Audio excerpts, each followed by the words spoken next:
ไม่สูงค่ะเมื่อในเป็นวันที่6เดือนธันวาคมที่5ปี2026ในตอนแรกข่าวใส่หมอขอมีข่าว3ตอนแต่มาเปิ้นเผาค่ะตอนที่1มีแห่งการยานเมืองโก้หนึ่งถูกยาปอเล่งแขในเอาปุดเล็กลำเขียมมันใจปยอก็เอาน้ำฮ้อนน้ำไม้ในคณะโคตรใส่มันใจถึงที่มันใจแลนปลายแหวก็ย้อนตั้งจอยเถียมตีขนกันจอมพลังข่าวเที่ยงโหนึงค่ะภูมิพลพรเขาลงปืนตีกวดทัดโครงการเฮ็ดป่าแอบใน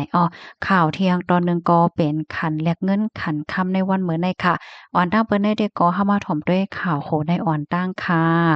แห่งการยานเมืองก้นเมืองคมตุ่มก้อนหนึ่งค่ะไหลย้อนตั้งจอยเทียมเดขนกันจอมพลังค่ะเนาะวายหลังเสถูกยาปอเล่งนายจางเป็นก้นแข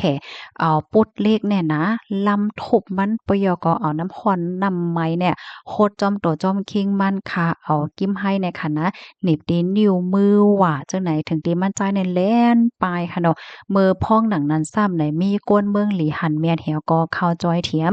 ส่งลองตั้งจอยเถียมปันตีขนกั้นจอมพลังเนี่ยค่ะเนาะย้อนก็เพราะว่าแห่งการยานเมืองก็แน่ๆมีเงินตายศยาโตปยกเจ็บแฮงมาหลายมื้อหลายวันยาวในค่ะเผื่อว่าคนกั้นจอมพลังค่ะเนาะไล่ฮับโคเหย้าเนี่ยก็ฮับปากว่าเตปันลองตั้งจอยเถียมไหนเอาเป็ดซ้ำว่า ใจก้นไทยว่าในเสตาก้อยกะว่าแต่จอยเทียมในฐานะที่เป็นกวนเหมือนกันว่าไหนค่ะพี่น้องค่ะถอมข่าวเงาโหนให้เยาหันถึงจังหือพองลองได้เป็นกว่าดีเมืองไทยในลูกดีข่าวเงาโหนในเสแลกำในเฮาค่ะมาฮับถอมด้วยข่าวเงาเที่ยงตอนหนึ่งค่ะปลาแอบในค่ะเนาะมื้อวันที่5เดือนธันวาคมที่5ปี2026ในอยู่ดีภูมิพลพรฝ่ายอาหาราตั้งกินและยาค่ะก็เลยออกมาลาดค่ะเนาะลวงกดทัดโครงการปลาแอบไหว้หลังเสอ่อนนะได้มีแค่พังคลิปวิดีโอออกมาลวงว่าปลาแอบในตั้งนอกมันได้ก็เตรียมไว้มิ้วหนึ่งแหนไว้ฝังหางปลามิ้วหนึ่งตั้งได้มันซ้ำเป็นมิ้วหนึ่งมันเหมือนกันว่าซังว่า เจ้านายนั่นขนาดเนาะตั้งดอกได้ก็เตรียมมาเป็นปลาแมคเคอเรลเนี่ยค่ะว่าตั้งได้ซ้ำง่ายเหมือนจังหนังว่าปลานิ่มปลาหมอข้างดำแหละเจ้านายกำในตั้งฝ่ายภูมิพลพรเขาเนี่ยก็แลกับสารตั้งฝ่ายป้าอยู่ลีดีเจตอนสมุทรสาครสิเขากดทัดโครงการอันมีในปืนตีสมุทรสาครเสียวก็ครบทบหันว่าโครงการอันในคณะอำไลผ่านเปิง GMP ในและมีหลวงใจป๋าต่างเจอต่างเสียเนี่ยมาเตียนป๋าแมคเคอเรลแต่เนี่ยทางฝ่ายภูมิพลพรเขาก็จั่งไลสั่งยืดเอาปลาแอบได้12,700ปาก60ค่ะปยกครบทั่วผ่านตีอันตั้มขายแทง2ปาก50แอบในทางฝ่ายภูมิพลพรเขาในกอเด็กกับสารตั้งฝ่ายตำงานล้านนำเปิดหากดทัดลวงตั้งไล่หัวย้อยย่ำมันว่าป่าในมันเป็นป่าเซียนไหลเต๊ะๆเฮ็ดจังไดเกี่ยวกับเรื่องในตั้งฝ่ายอยค่ะเนาะก็ลาดว่าลวงตีอันหลวมเปลี่ยนปลายแหลกลายค่ะเนาะตั้งนกในเตรียมมิ้วหนึ่งตั้งในซ้ำเอาผ้าต่างมิ้วมาใส่ในมันเหมือนตั้งว่าเหรียญก้นซื้อกินมันกุ้ยเนี่ยค่ะมันก็เข้าในเปิงที่ว่าเฮ็ดอาหาราตั้งกินอันตุอันปลอมมันจังญาตัวตามควักตั้งเอา6เดือนต่อถึง10ปีแลหมากไม่เงิน5เฮงต่อถึง100,000 บาทนะคะโคมป้าถึงตั้งพิษที่ว่าตั้งดอกในหางมิ้วหนึ่งตั้งได้ซ้ำเป็นเทียงมิ้วหนึ่งในก่อจังย่ามหมับใบเงินถึง30,000บาทนะคะ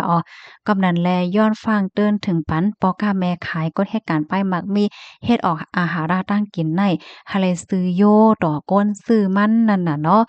เพราะว่าเฮ็ดออกมาจังไหนหรือเสว่าตึกเคิกต่อโตเจ้าเก่าก็ยำกล้าแต่จังตึกเคิกต่อป้าอาหาราตั้งกินไทย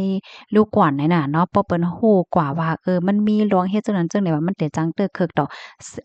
จื่อเสียงในนั้นยาวค่ะและสังคบทบหันมีลวงเฮ็ดพิษเนี่ยก็ได้เอาตั้งพิษกว่าจำหนังปักเปิงไม้มีวันเมืองมีนั่นว่าไหนค่ะคอมมอนตัวในคาเลปีมาที่ห้องการข่าวไทยรัฐต่างไว้ในพี่น้องค่ะถ่อมข่าวคนในยาวหันเทินจังหือพองค่ะก็เป็นอันดีตกใจได้ค่ะเนาะเมื่อป่นมาหลายวันในเฮาค่ะพี่น้องตึกอบโอ้กันเกี่ยวกับเลยลองปลาแอบก้อยเนาะตึกมาลาดนี้พี่น้องค่ะว่าโอ้ค่ะแลจะกินปลาแอบซ่าว่าจังหวะจังได๋เฮ็ดแหน่เนาะ ถ้ามีข่าวเงาจังไหนออกมาหน่อยค่ะนะเพราะว่าเฮามาด้วยเงาลายมื้อแล้วแน่ก็ ปมหัวได้เลยว่าตึงเอาพี่น้องเนาะกำก็ว่าเครื่องใจโคตึอันตุอันปลอมว่าเครื่องเฮ็ดทางอันตุอันปลอมว่าอะหยังอันตุอันปลอมหาไปบ้านนำกลมโคเลยค่ะเนาะอันมันก็ปันตาหันถึงว่าโอ้ก้นอันพกพะเยอะนางเขียวกินห้างก้อยนั้นแก้วโยนเอาร้อนไปเลยเสเปิ้นได้เฮ็ดจังเนี้ยเนาะอ๋อค่ะกำไรเฮาค่ะมาถ่อมด้วยขันคำที่ในเมืองไทยค่ะคำแตงเพราะว่าเฮาค่ะมีเสียกว่าขาย1วันได้แต่ขายเลยอยู่73,000ปากเพราะว่ากว่าซื้อซ้ำได้เลยปันอยู่75,000ปากคำหางเคิงเพราะว่าเฮาค่ะมีเสียกว่าขาย1วันได้แต่ขายเลยอยู่68,000เฮง8ปาก87เพราะว่ากว่าซื้อซ้ำได้เลยปันอยู่71,000เฮง3ปากในอ้อกำไรเฮาค่ะมาถ่อมด้วยคันค่ำดีในเมืองใต้เมืองโคมตุ่มค่ะเนาะ คำแตงเนาะคำแตงเซียนปันเก่าเพราะว่าเฮาค้ามีสิกว่าขาย1แก้มได้แต่ขายอะไรอยู่10,310,000เพราะว่าก็ซื้อซ้ำ10,410,000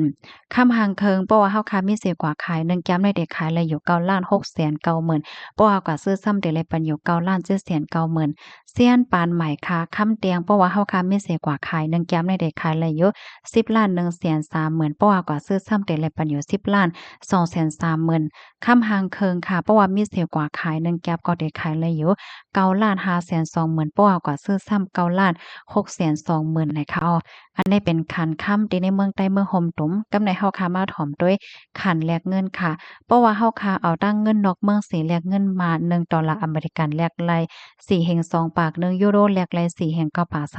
35$1สิงคโปร์แลกไล3เฮง2ปาก70 1หยวนแลกไล6ปาก18$ออสเตรเลียแลกไล3แห่ง22เพราะว่าเอาเงินมาเสียและเงินนอกเมืองค่ะ$1ได้แลปันอยู่4แห่ง3ปากปลาย10 1ยูโรได้แลปันอยู่5แห่ง65$1สิงคโปร์ได้แลปันอยู่3แห่ง3ปาก70 1หยวนได้แลปันอยู่6ปาก34$1ออสเตรเลียได้แลปันอยู่3แห่ง3แห่ง1ปากปลาย2นะคะอ้อกำไรมาด้วยเงินไทยค่ะเพราะว่าเฮาค่ะเอาเงินไทยแลกเงินมาน1เสียนในเดือนแลปันอยู่7บาท75เพราะว่าเงินมานแลกเงินไทย1เสียนในเดือนแลกไลอยู่7บาท55วันไหนค่ะนี่ก็เป็นคันแลกเงินแลกขันคำในวันเหมือนไหนในอ้อยินจมกูก็ดีรับถอมปันแห้งค่ะย้อนให้พี่น้องเฮาเขาอยู่ลีกินหวานและรอดเพกันเสกำไหนค่ะอ้อไม่ทรงค่ะ